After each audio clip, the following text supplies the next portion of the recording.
Kung ipagtatapat po niya, kung nagkausap po kami bago itong hearing na ito, nung pumutok tong iskandalo na ito sa social media, at kung ano yung sinabi niya sa akin. Wala po akong natatandang nag-usap kami, pero meron po siyang ibang kausap na nandun ako, pero hindi kami talaga ang magkausap.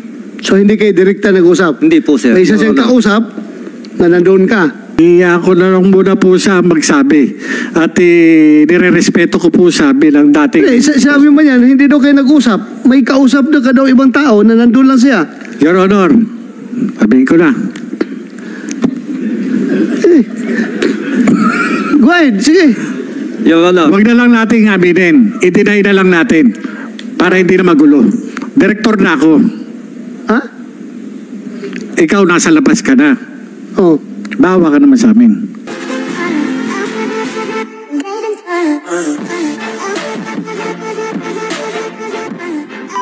To make full statements, ha? Your Honor, thank you. Francia. Nag-vote na kayo? Yung apat na kanina na hindi pa nakapag-vote, please. Take your... Stand up and raise your right hand. Do you swear to tell the truth, the whole truth, and nothing but the truth in this hearing and investigation? Yes, sir. Thank you very much. Please take your seats po.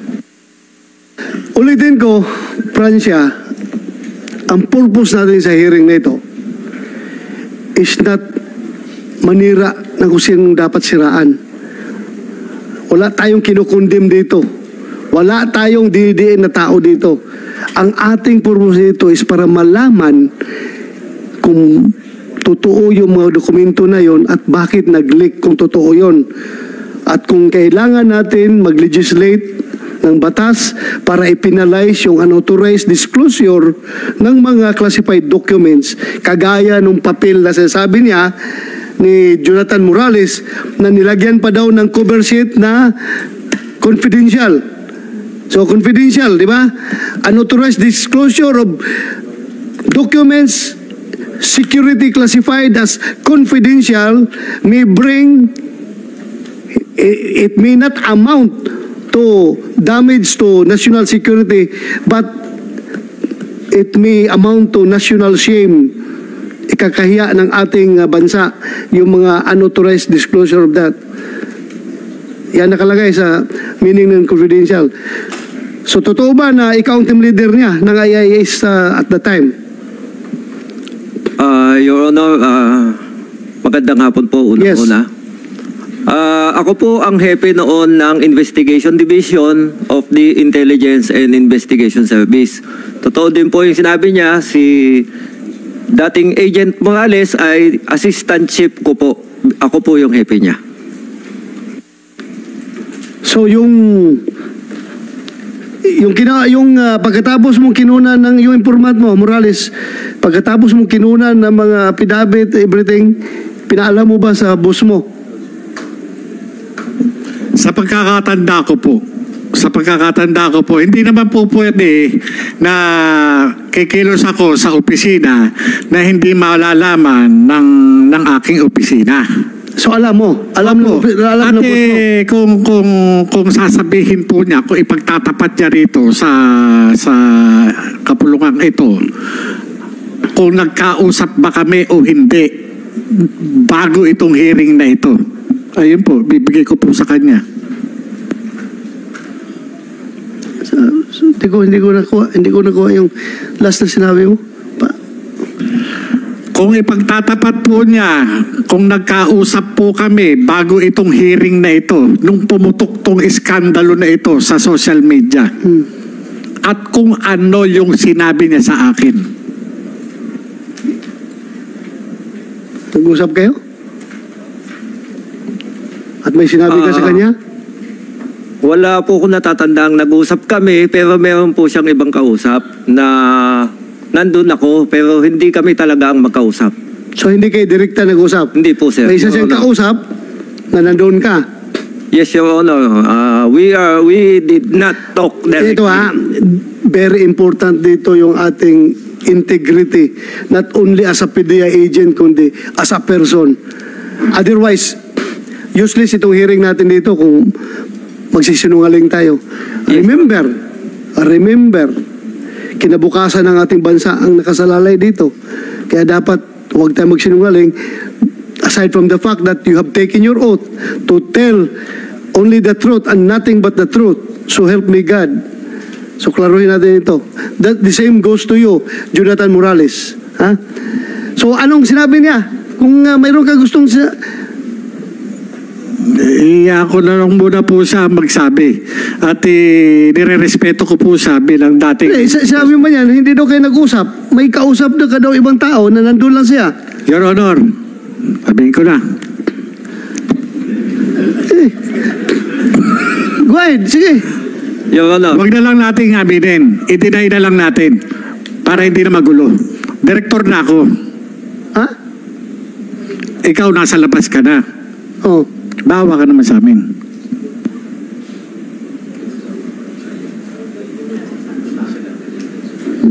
Hindi ko masyado nakuha yun ah. Your Honor. Oh, yes. May I, Your Honor? Katulad po ng sinabi ko, ganun po talagang nangyari. Hindi ko naman po yun tinago. Nasabi ko po yun sa ibang mga kasamahan namin sa PIDEA ngayon na may ganun.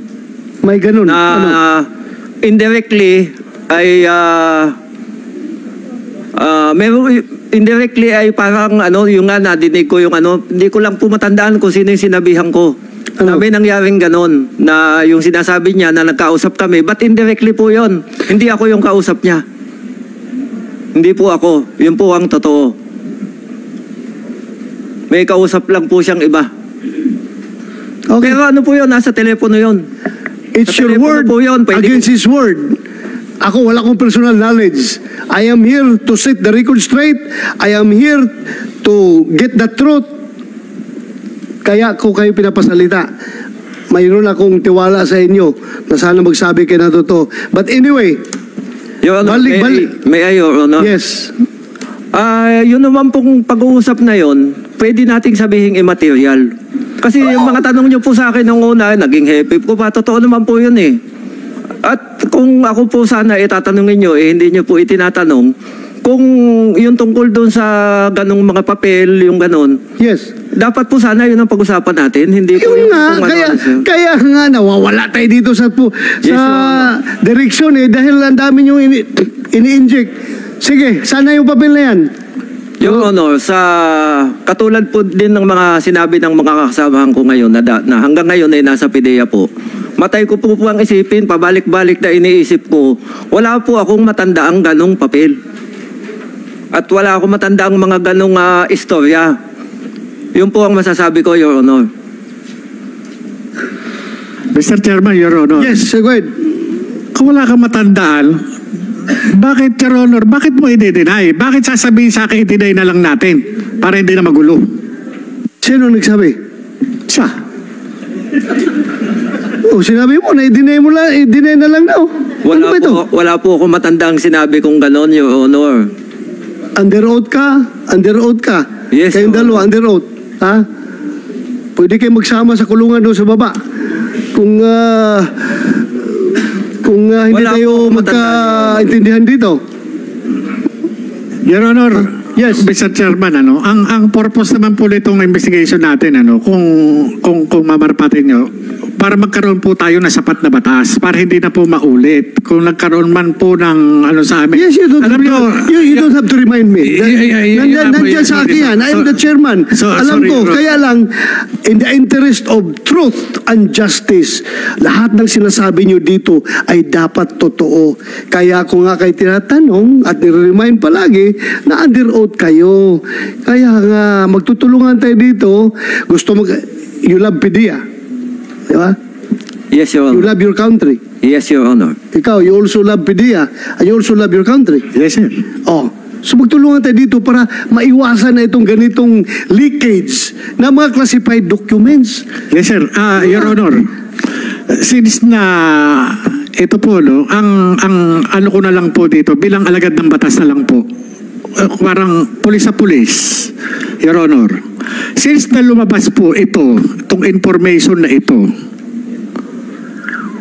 ano ang gagawin natin magkakandak ba tayo ng ng investigation para doon sa mga personalidad na naandito. Meron po kasing mandato ang PIDEA. Ayon doon sa provision ng Republic Act 9165. Hindi po ba ito mga ito ipatatawag? Kasi kung ginagawa po natin sa mga ordinaryong tao, hindi po ba po pwedeng gawin ng PIDEA yung kanilang tungkulin para ito mga ito talagang ma-exonerate kung kinakailangan o kung kinakailangan managot dahil mayroon silang mayroong allegation na sila ay gumagamit ng illegal na droga. Can you respond, sir, General Lasso? Your Honor, kaya nga po inumpisahan namin dun sa liham niya sa akin, hinimay-himay namin. Lumalabas naman na puro kasinungalingan itong report niya. So dun pa lang, gustuhin man naming imbestigahan yung mga allegations niya, wala namang katotohanan. So paano kami mag-iimbestiga na based on mistruths? Kaya nga po inumpisahan namin ito. Kasamahan niya dati, sinabi nila walang ganun na nangyari sa naisip nila. Ganun din sa sa boss niya. Siya lang po ang nagsasabi na may ganitong mga dokumento. Sinasabi ko na nga po, wala. Dala namin yung binder ngayon. Kung gusto nyong makita, ganun po ka-tedious yung pagpa-file namin. Lahat ng sinasabi niya, nakukontra namin with documents.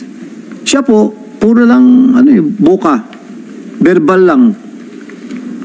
Kaya, hindi po pwedeng on his mere allegations alone, we are going to invite persons. Correct. Yes.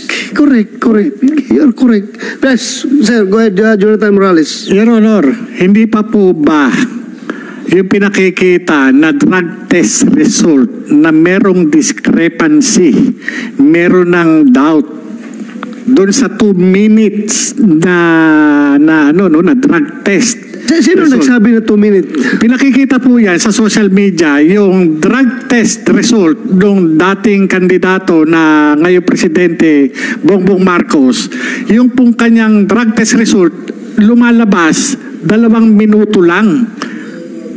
Yun yung inaano ko doon kay Director General Lasso. Ngayon, pati doon sa kagaya yan, doon sa pre-ops at saka authority to operate, sa dokumento na naiwan sa PIDEA, na sinasabi ni Director Francia na i-deny na lang natin. Kasi, Your Honor, mukhang may nagsisinungaling doon sa mga tauhan ni General Lasso. Natin, sige. Sana si Francia.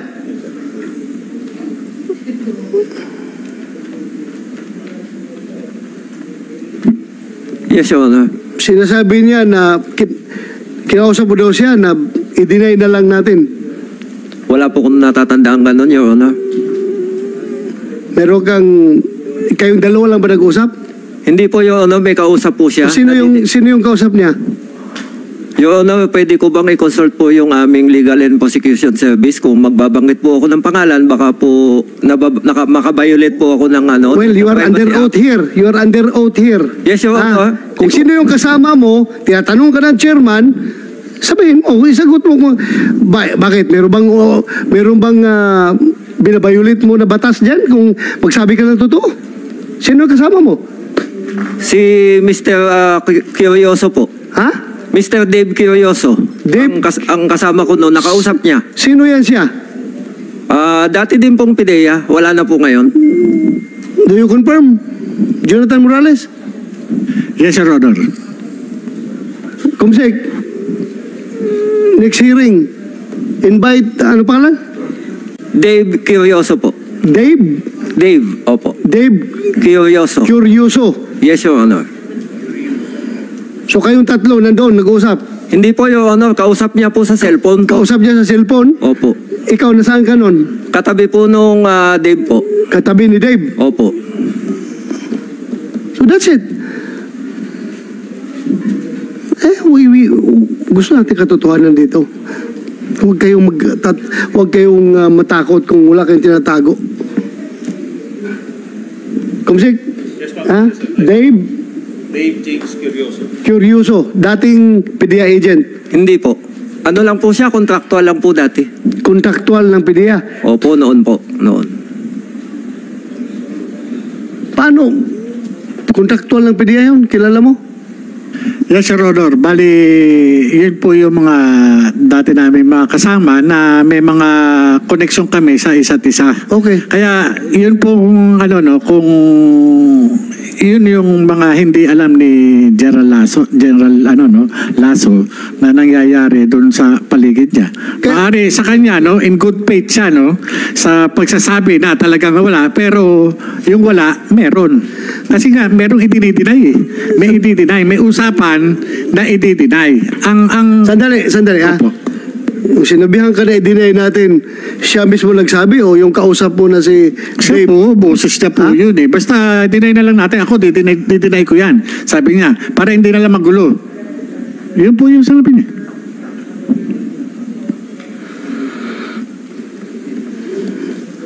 Okay. Your Honor, at saka ako naintindihan ko naman po siya eh. Ang sinasabi nga niya, director na siya. Hindi,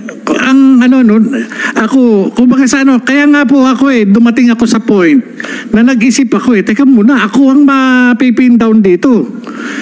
Kayo nandyan, ako nasa labas, pero ako ang nakapirma. Magdi-deny kayo, ako ipit. Ba't nyo i-deny? Sasabihin nyo ngayon, hindi nyo alam. Diba? Dahil maiipit kayo, magagalit sa inyo si Director General Lasso. Como ba ang nandoon Bongbong Marcos na presidente ngayon, maiipit ako ang lalagay nyo rin sa alanganin? Abay, malaking kalokohan to, Your Honor. Kawawa naman po ako dyan. May pamilya rin po ako. Ako, yung pagkuha ko ng statement na yan, parte lamang po nung trabaho ko. Nagkataon, naging President Bongbong Marcos yan. Paano kung isang ordinaryong tao lang yan, di pin down yan? Dahil ngayon, Presidente, ngayon iwas pusoy. Ayoko ho sana na sabihin, kaya nga sinasabi ko rito, Your Honor, hinahayaan ko siyang magsalita. Hinahayaan ko. Alam mo, ang pinaka-culprit talaga nito kung sino nag-leak nito eh. Kaya dapat gagawa tayo ng batas na papanagutin yung mga unauthorized people who are disclosing this classified information, classified documents unauthorizedly. Yan ang